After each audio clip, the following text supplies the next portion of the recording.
Zuri s'est réveillée dans le noir. Sa tête lui martelait. L'air sentait la poussière, la sueur et le métal rouillé. Ses poignets étaient liés dans son dos, les cordes rugueuses et serrées. Elle cligna des yeux avec force, essayant de se souvenir où elle était, comment elle était arrivée là. Le sol était froid sous elle. Au-dessus, une unique ampoule cassée clignotait faiblement. Elle n'était dans aucun hôtel. Elle n'était en aucun lieu sûr. Un faible gémissement à côté d'elle la fit sursauter. « Lai » murmura-t-elle. Sa petite sœur était étendue non loin, recroquevillée, tremblante, ses joues mouillées de larmes, ses petites mains serrant son ventre de douleur. « Zuri » cria-t-elle faiblement. « J'ai tellement froid. » Zuri rampait vers elle, traînant ses mains liées derrière elle. « Je suis là, bébé, je suis juste là. » Elle regarda autour d'elle. La pièce n'avait pas de fenêtre, seulement des murs en métal et des caisses empilées dans les coins. Un entrepôt abandonné. La porte grinça. 2 hommes se tenaient dehors. Ce n'étaient pas des policiers, ni des sauveteurs. C'étaient les mêmes hommes qui l'avaient attrapée. L'un d'eux rit en la voyant réveillée enfin. Beautés endormies, debout. L'autre envoya du pied une petite bouteille vers elle. Tu aurais dû te tenir tranquille, alors peut-être qu'on aurait apporté des médicaments pour ta sœur malade. Le sang de Zuri se glaça. Que voulez-vous de nous? Le premier homme haussa les épaules. Des ordres, c'est tout. Elle voulait crier, mais la peur lui serrait la gorge. Un souvenir vif la frappa comme un éclair. La dernière chose dont elle se souvenait, c'était de quitter l'hôtel. Elle était sortie par l'arrière en tenant la main de l'ami. Un homme avait appelé son nom. Avant qu'elle ne puisse se retourner, un tissu avait été pressé contre sa bouche. Tout était devenu noir. Ce n'était pas sa décision. Elle n'avait jamais quitté l'hôtel. Elle n'avait jamais rendu sa carte de police. Alors pourquoi tout le monde pensait qu'elle avait démissionné? Le cœur de Zuri s'arrêta. Elle se rappela la note, sa lettre de démission, tapée, pliée soigneusement, signée de son nom. Mais elle ne l'avait jamais écrite. Elle n'avait même jamais touché un clavier. Qui l'avait falsifiée? Sa respiration devint lourde. Elle regarda ses mains, puis l'ami. Rien de tout cela n'était un accident. La voix de la mère de Jabari résonna dans son esprit. « Tu n'es qu'une femme de ménage. Reste à ta place. » Zuri fixa le plafond. C'était elle, la femme derrière le thé, derrière les insultes, derrière cette prison. Zuri hurla. L'ami toussa violemment à côté d'elle. Zuri tordit ses bras, essayant de casser la corde, mais les fibres brûlaient plus profondément dans sa peau. « Personne ne viendra, » dit l'un des hommes d'un ton détaché. « Tu ferais mieux d'arrêter de te battre. » Mais les yeux de Zuri, pleins de douleur, brûlaient d'autres choses maintenant. Elle n'avait plus seulement peur, elle était en colère. « S'il vous plaît, » supplia Zuri en rampant vers la porte de l'entrepôt, ses genoux écorchés et sa voix presque éteinte. « Ma sœur a besoin de médicaments, elle a de la fièvre. » Les 2 gardes se regardèrent. L'un alluma une cigarette, l'autre rit. « On verra, » dit-il. « Ça dépend de ton comportement aujourd'hui. » Zuri posa son visage contre le sol froid près de l'ami. La petite fille tremblait, la sueur traversait sa vieille robe. « Je ferai n'importe quoi, » murmura Zuri, des larmes coulant. « Aidez-la, juste ça. » Le garde lança une bouteille d'eau vide vers elle. « Tiens, c'est tout pour l'instant. » Zuri la fixa, son cœur se fissura. Elle serra l'ami contre elle, murmurant des prières, entre ses dents serrées. Loin, dans un manoir rempli d'or et de silence, Madame Ifoma Admi versa du thé dans 2 délicates tasses. En face d'elle, Sats Ojoku, fille riche et posée d'un magnate des affaires. « Tu as déjà rencontré Jabari, n'est-ce pas ?» demanda Madame Admi avec un sourire glacial. Adai hocha la tête. « Au gala l'année dernière, il était charmant. »« Je crois que vous êtes parfaits l'un pour l'autre, » dit-elle calmement. « Il a besoin de quelqu'un de classe, quelqu'un qui porte notre nom. » Elle fit glisser une boîte de bagues de fiançailles sur la table. « Assure-toi qu'elle... »« Te va, tu la porteras bientôt !» Pendant ce temps, Jabari était assis seul dans sa suite d'hôtel, regardant une photo de Zuri. Il ne l'avait pas vue depuis des jours, aucun adieu, aucun mot. Tout le monde disait qu'elle avait démissionné, qu'elle était partie, mais son cœur refusait d'y croire. Sa mère entra doucement, tenant la même boîte de bagues. « Elle t'a quitté, Jabari, » dit-elle doucement. « Mais cette fille, Ada, elle restera. Elle est forte, intelligente, digne. » Il ne dit rien. Il hocha juste la tête, le visage vide, l'âme silencieuse. De retour à l'entrepôt, la nuit était tombée. Zuri s'enroula, autour du corps de l'ami comme un bouclier. Les lèvres de l'enfant étaient sèches, sa peau brûlante, son souffle faible. « Tiens bon, l'ami, » murmura Zuri. « Je vais te sortir d'ici, je te promets, je trouverai un moyen. » Mais l'ami ne répondit pas. Sa petite main glissa de la prise de Zuri, sa poitrine cessa de bouger. « Non, » murmura Zuri. « Non, non, non !» Elle secoua l'ami. « Réveille-toi, s'il te plaît. » Rien. Le cri de Zuri déchira les murs de l'entrepôt. Les gardes se regardèrent, alarmés. Elle ne pleurait plus. Elle hurlait comme une mère qui venait de perdre son enfant. Parce qu'en ce moment, elle l'avait perdu. Zuri ne parla pas pendant 2 jours. Pas un mot. Elle s'assit dans un coin de l'entrepôt, les jambes repliées contre sa poitrine, les yeux grands ouverts et vides. Les gardes arrêtèrent de se moquer d'elle. Même eux ressentèrent le poids du silence. Elle ne pleurait plus. Elle ne demandait plus à manger. Elle restait là, à fixer le mur comme si elle regardait la mort se rejouer en boucle. Un garde déposa une assiette près d'elle. Elle ne la toucha pas. Plus tard, il murmura à son amie « Elle perd la tête, elle pourrait bien mourir ici elle-même. » Mais à la 3e nuit, quelque chose changea. Zuri ne resta plus immobile. Elle attendit qu'il dorme, utilisa son pied lié pour attraper un morceau pointu de cuillère sous une caisse, puis commença à travailler la corde dans son dos, lentement, silencieusement. Des heures passèrent, un nœud se desserra. Juste au moment où elle tendit la main vers la porte, une voix grogna « Tu crois aller où ?» Un poing heurta sa joue, puis un autre.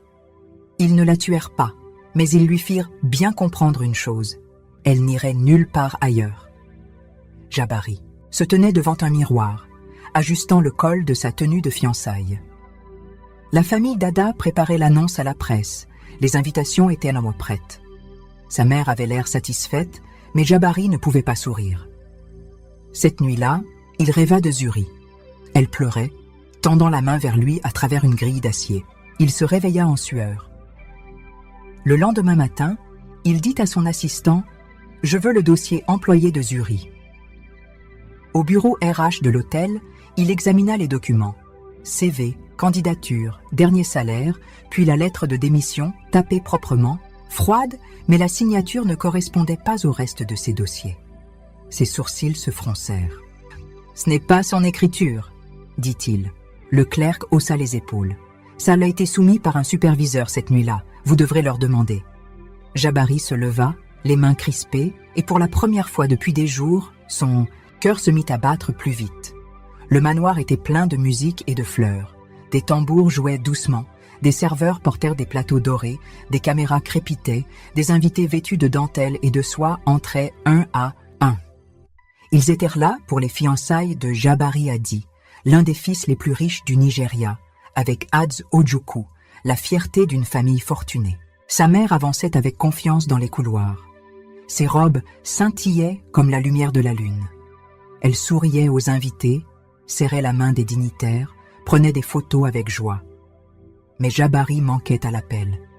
Il n'était pas dans la maison, il était parti depuis 1 heure sans prévenir personne. Jabari était assis seul dans une voiture sombre, suivant de loin une Mercedes argentée. Son chauffeur ne parlait pas, ne posait pas de questions. Jabari lui avait simplement dit « Suis cette voiture, peu importe où elle va ». La Mercedes quitta la route principale, entra dans un vieux quartier délabré. Usines, entrepôts, rues oubliées. Jabari plissa les yeux. Que faisait-elle ici? La voiture s'arrêta devant un bâtiment rouillé. Jabari resta baissé sur la banquette arrière, observant. Sa mère sortit, tenant un sac à main et arborant un sourire cruel. Dans l'entrepôt, Zuri était assise comme un fantôme. Son visage était enflé par les coups, ses vêtements déchirés, son esprit brisé. Quand la porte s'ouvrit, elle ne leva même pas les yeux, mais la voix la fit sursauter. « Eh bien, « Regarde qui respire encore », dit Madame Admy.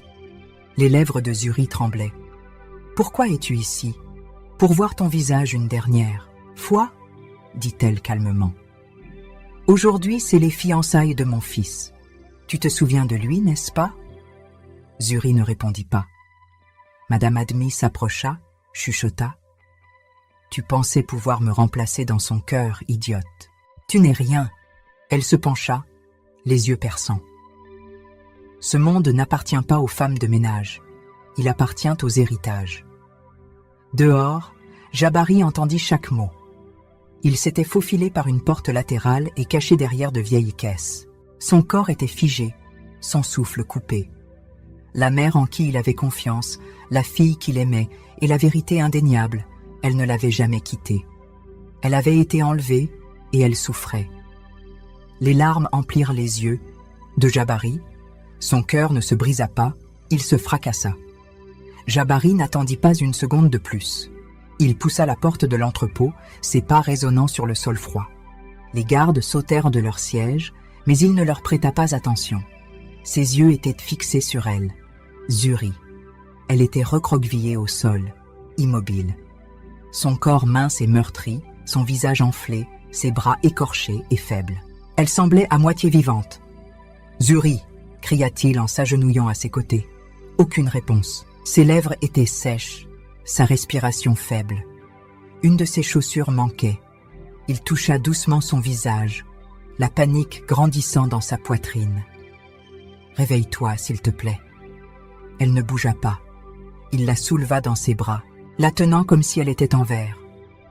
Son costume était taché de son sang et de sa sueur, mais il s'en fichait. Alors qu'il se retournait pour partir, sa mère apparut, figée. « Qu'as-tu fait ?» grogna Jabari. Madame Admy ouvrit la bouche, mais aucun mot ne sortit. Il la dépassa sans un regard. Le trajet en voiture fut silencieux, excepté Jabari qui murmurait « Tiens bon, s'il te plaît, tiens bon. » Ils arrivèrent à l'hôpital. En quelques minutes, les médecins accoururent, les infirmières criant des codes. Zuri fut emmené rapidement.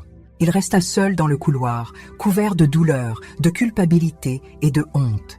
Son téléphone vibra, c'était la coordinatrice des fiançailles. « Monsieur, tout le monde attend, la mariée est prête. »« C'est annulé, » répondit Jabari d'une voix plate. « Mais les invités ?»« Je dis que c'est annulé. » Il raccrocha, lança son téléphone à travers la pièce.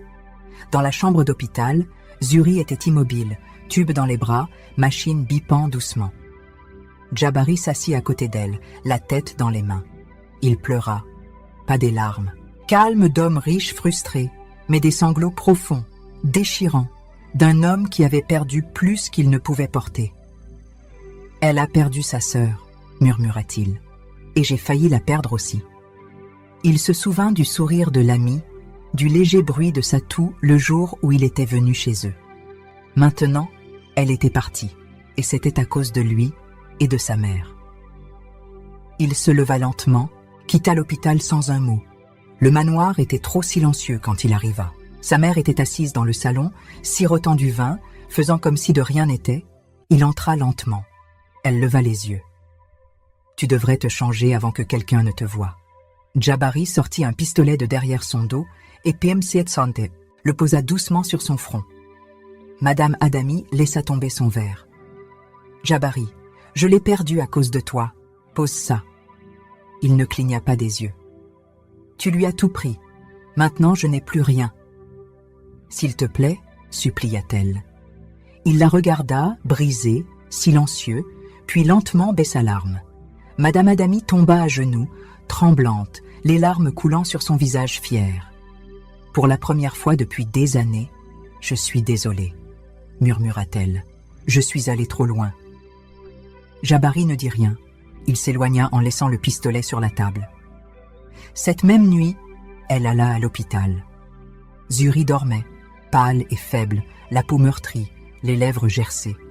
Les machines bipèrent, près d'elle, comme des petites horloges comptant sa douleur. Madame Admy se tenait à la porte, un bouquet de fleurs à la main. Mais elle ne put entrer. Elle ne pouvait pas affronter ce qu'elle avait fait.